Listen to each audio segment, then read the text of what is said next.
Hi friends, welcome to Saviyari designers. நம்ம அடுத்ததாக இந்த டிசைன் தான் பார்க்க போகிறோம். இது ஃபஸ்ட்டு எடுத்ததுமே நான் ஸ்லீவில் தான் காட்டியிருக்கேன். ஸ்லீவை முடிச்சுட்டு neck back neck, front neck அதெல்லாம் பார்த்துக்கலாம். இது வந்து ஒரு பிரின்சஸ் கட் ப்ளவுஸ் தான். இதில் பார்த்தீங்கன்னா ஃபஸ்ட்டு 4 லைன் ஜரியில் போட்டு, அடுத்தது சுகர் பீட் போட்டு, அதுக்கப்புறம் 2 லைன் ஸ்டோன் செயின், அதுக்கப்புறம் சுகர் பீட். இது தான் நெக் லைனில் போட்டிருக்கேன்.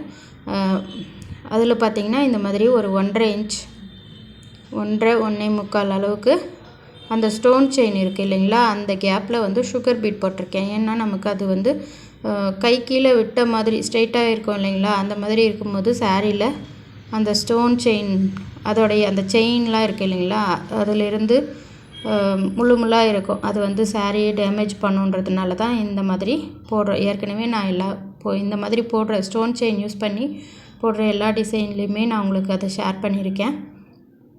அதுக்கப்புறம் பார்த்திங்கன்னா இந்த டிசைனுக்கு பார்த்திங்கன்னா 3/4 இன்ச்சு கேப்பில் 3/4 இன்ச்சு வரைஞ்சிக்கிட்டு மார்க் பண்ணிக்கிட்டு, அதுக்கு வந்து 7 சுகர் பீடு போட்டுட்டு, அதில் ஒயிட் பீடு அரும்பா 3 இருக்கிற மாதிரி போட்டிருக்கேன். அந்த மாதிரி பண்ணிவிட்டு அதோடைய கேப்பில் கோல்டு பீடு யூஸ் பண்ணியிருக்கேன். கோல்டு பீடு வந்து சென்டரில் ஒரு கோல்டு பீடு, அதை சுற்றி 6 கோல்டு பீடு, பெரிய பீடு எல்லாமே ஒரே சைஸ் தான். இந்த கோல்டு பீடாக இருக்கட்டும், இல்லை அந்த ஒயிட் பீடாகவும் இருக்கட்டும், ரெண்டுமே ஒரே சேம் சைஸில் தான் வச்சு யூஸ் பண்ணியிருக்கேன். நெக்லைனில் அவ்வளோதான் முடிச்சுட்டு, அதுக்கப்புறம் இது கீழே இருந்து இந்த போட்டிருக்கேன் இல்லைங்களா, அதிலேருந்து 1 இன்ச்சு கேப் விட்டுட்டு கோடு இருக்கிற மாதிரி வரைஞ்சிருக்கேன். அந்த 1 இன்ச்சு கேப் விட்டுட்டு அதிலேருந்து கோடு இருக்கிற மாதிரி வரைஞ்சிட்டு, அதிலேருந்து 3/4 இன்ச்சு பக்கம் கீழே நம்ம வரைஞ்சோம் இல்லைங்களா, அதோடைய ஸ்ட்ரெயிட் லைன் அப்படியே லைன் போட்டுக்கணும். லைன் போட்டு ஒரு லைனில் இந்த மாதிரி ட்ராப் பீடு வச்சுருக்கேன். உங்களுக்கு ரைஸ் பீடு வேணும்னாலும் வச்சுக்கலாம், இல்லை ஸ்டோன் கூட ஒட்டிக்கலாம். ஒரு லைனில் இந்த மாதிரி நடுவில் கோல்டு பெரிய பீடு வச்சுட்டு, அதுக்கப்புறம் அவுட்டில் 6 ஒயிட் பீடு வச்சுருக்கேன். இதுவும் கோல்டு பீடு கிடையாது, எல்லாமே காப்பரில் யூஸ் பண்ணியிருக்கேன். இதோடைய கேப்பு பார்த்திங்கன்னா சென்டர் சைடு கேப் எவ்வளோ இருக்கோ அதே மாதிரி இந்த கேப்பும் இது வந்து 1 இன்ச்சில் நான் வச்சுருக்கேன். சைடில் கிராஸில் 3/4 இன்ச்சு கீழே காட்டினேன் இல்லைங்களா, அதை லைனு அந்த ஸ்ட்ரெயிட் லைன் அப்படியே வரைஞ்சிருக்கேன். இந்த மணி வைக்கிறதுக்கு மட்டும் 1 இன்ச்சு லைன் வச்சு அந்த மணியை வச்சுருக்கேன். போன ப்ளவுஸில் பார்த்திங்கன்னா ஒரு லைனில் இருக்கிறதுக்கு அடுத்த லைன் பார்த்திங்கன்னா மாறி இருக்கும், அதோட சென்டரில் இருக்கிற மாதிரி இருக்கும். இந்த ப்ளவுஸில் ஸ்ட்ரெயிட்டாக ஒரே லைனாக பீடு இருக்கிற மாதிரி அந்த ஸ்லீவ் ஃபுல்லாக கம்ப்ளீட் பண்ணி எடுத்திருக்கேன். செயின் ஸ்டிச்சு உங்களுக்கு வேணும்னா சுகர் பீட் போட்டு கூட அந்த மாதிரி பண்ணலாம். அடுத்தது இதோட நெக்லைனில் பேக் நெக்குக்கு இந்த மாதிரி வி ஷேப் கொடுத்து தான் வேணும்னு கேட்டிருந்தாங்க.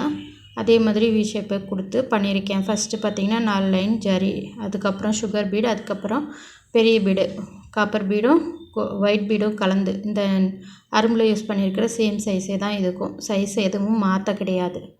அதையே அப்படியே ஸ்லீவில் என்ன பண்ணியிருக்கேனோ அந்த சைஸ் பீடை வச்சவே மாற்றி வச்சு வி ஷேப்புக்கு கொடுத்துட்டு, அதுக்கப்புறம் சுகர் பீடு கொடுத்துட்டு ஸ்டோன் செயினையும் வி ஷேப்புக்கு கட் பண்ணியிருக்கேன். இந்த இடத்துலையும் கட் பண்ணி தான் இது வரைக்கும் போட்டிருக்கேன். திருப்பி இந்த இடத்துல இருந்து கட் பண்ணி தான் இந்த கிராஸு போட்டிருக்கேன். கட் பண்ணி போடும்போது தான் நமக்கு அந்த ஷேப் கிடைக்கும், சரிங்களா. அதுக்கப்புறமா சுகர் பீடு ஒரு லைன் வச்சுட்டு, கீழே இந்த இது போட்டிருக்கேன் இல்லைங்களா ஒயிட் பீடு, அதுக்கு வந்து 1/2 இன்ச்சு கேப் விட்டுருக்கேன். 1/2 இன்ச்சு கேப் விட்டு மார்க் பண்ணி அதில் சேம் ஃப்ரண்ட் அந்த ஸ்லீவில் காட்டினேன் இல்லைங்களா, அதே மாதிரி 7 சுகர் பீடு போட்டுட்டு ஒயிட் பீடு அரும்பாக வச்சு கம்ப்ளீட் பண்ணியிருக்கேன். அதோடய கேப்பில் வந்து ஒரு பெரிய பீடு வச்சுருக்கேன். அதோடைய புட்டாஸ் பார்த்திங்கன்னா இது தான் பெரிய பீடு, மேலே கீழே சுகர் பீடு வச்சு புட்டாஸ் போட்டிருக்கேன். இது பாருங்கள், கரெக்டாக 1/2 இன்ச் இருக்குன்றதை காட்டுறதுக்காக இதையும் உங்களுக்கு நான் காட்டியிருக்கேன். பாருங்கள், பக்கம் பார்த்திங்கன்னா கரெக்டாக நம்ம வச்சுருக்க பாயிண்ட்லேருந்து பார்த்திங்கன்னா 1/2 இன்ச் மார்க் பண்ணியிருப்பேன். அப்போ தான் நமக்கு அந்த கேப் இல்லாமல் நெருக்கமாக வரும். இன்னும் நெருக்கியும் போடலாம் அப்படின்ட்டு பார்த்திங்கன்னா உங்களுக்கு அந்த அரும்பு வந்து கண்டினியூவாக இருக்கிற மாதிரி இருக்கும், அரும்பாக தெரியாது. அதனால் கரெக்டாக 1/2 இன்ச்சு வச்சிங்கன்னா எக்ஸாக்டாக அந்த கேப் கிடச்சிரும். இதோடைய ஃப்ரண்ட் நெக்கும் சேம் இதே தான். நான் அதை உங்களுக்கு ஷேர் பண்ணல, லாஸ்ட்டு 2-3 வீடியோவில் அப்படி தான் இருக்கும். Thank you friends.